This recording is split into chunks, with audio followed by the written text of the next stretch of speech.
Dr. Shilpa Kulkarni. I'm a pediatric neurologist and epileptologist attached to Lilavati Hospital since past 6 years. And I'm going to discuss about epilepsy today. So, epilepsy is a chronic disorder. Though it is chronic, it is not a progressive disorder. The seizures or fits, commonly called as, they come in bouts. So they can come in a day, daily, they can come in months, or they can come every yearly.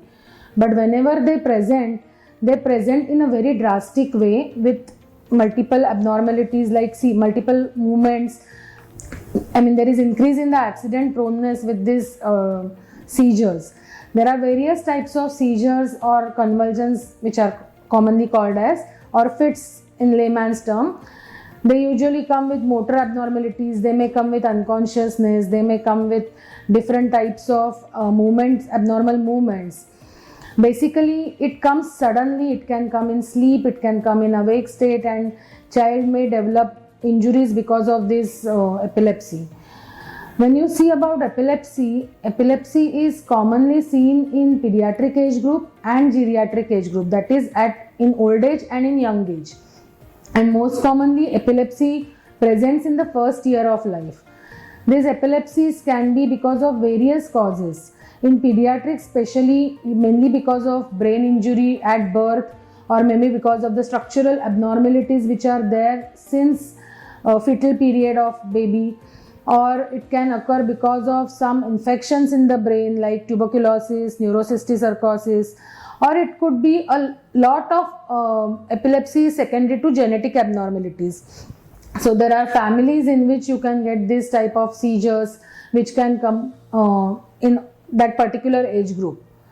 When you are trying to see a patient with epilepsy will never come alone. Epilepsy may also have other problems, like it may be associated with sleep disorders in children, which also can affect the academic problems.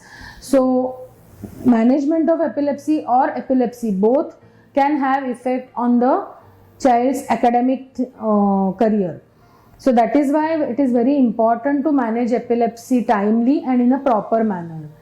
Usually the epilepsy management starts with investigations, and most common investigations are electroencephalography or EEG. The second investigation which is usually done for epilepsy is a good MRI or a neuroimaging study. Once these are done and you have taken a good history, you come to a diagnosis of epilepsy and epilepsy syndrome, and then the management depends on different drugs. So there are various drugs which are available to manage epilepsy. There are more than 20 drugs which are available, which you can use in children as well as in adults. After you use these drugs, there are many side effects of the drugs. You need to weigh the pros and cons of the drugs and then decide the appropriate drug. These drugs also can cause some type of academic problems in children, so that needs to be monitored. So once started on drug, it is not that they are going to be on drugs. Once these drugs are started and you are monitoring them properly, usually with 2 years of seizure freedom, you can come out of drugs. So drugs need to be given for total 2 years of seizure freedom. Sometimes these drugs may not be very beneficial and the child may have a resistant epilepsy. So resistant epilepsy means a child who requires more than 2 drugs which are appropriately chosen at appropriate dosages. If you don't get a good relief of seizures with these 2 drugs given for appropriate time, then you label these patients as drug resistant epilepsy, and this drug resistant epilepsy definitely require a pediatric neurologist or epileptologist consultation. There are different options which are available for this drug resistant epilepsy, which includes ketogenic diet or a modified Atkins diet, which is a specialized diet given for these epilepsy patients, which can help in controlling the seizures. The third option which is given for this drug resistant epilepsy patient is basically a surgical option. There are different types of surgeries which are available for epilepsy.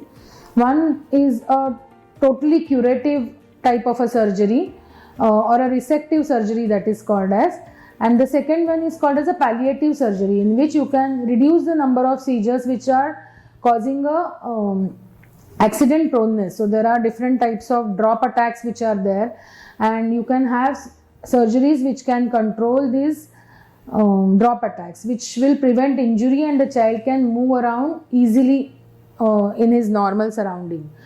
So there are these three main managements of epilepsy, that is, first is medical management, second is ketogenic diet, and third is surgical management.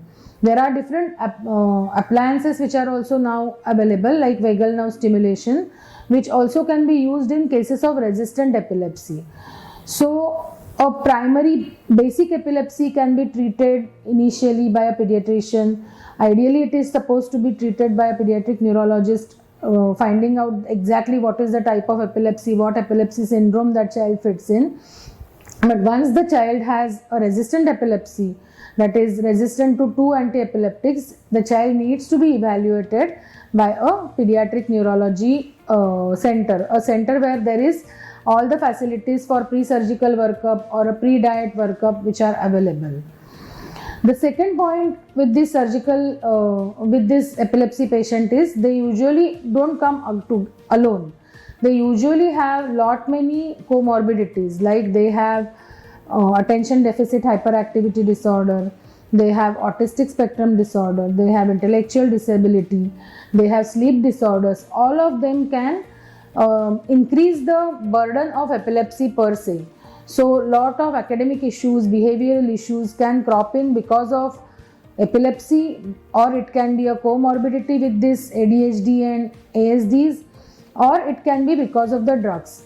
So when you are managing a patient with epilepsy, all these things need to be taken into account, and a comprehensive treatment plan for a particular patient needs to be prepared.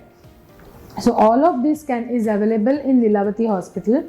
So if any patient who requires epilepsy care, a child can be referred to the Lilavati Hospital for further workup. Thank you very much for a patient attention.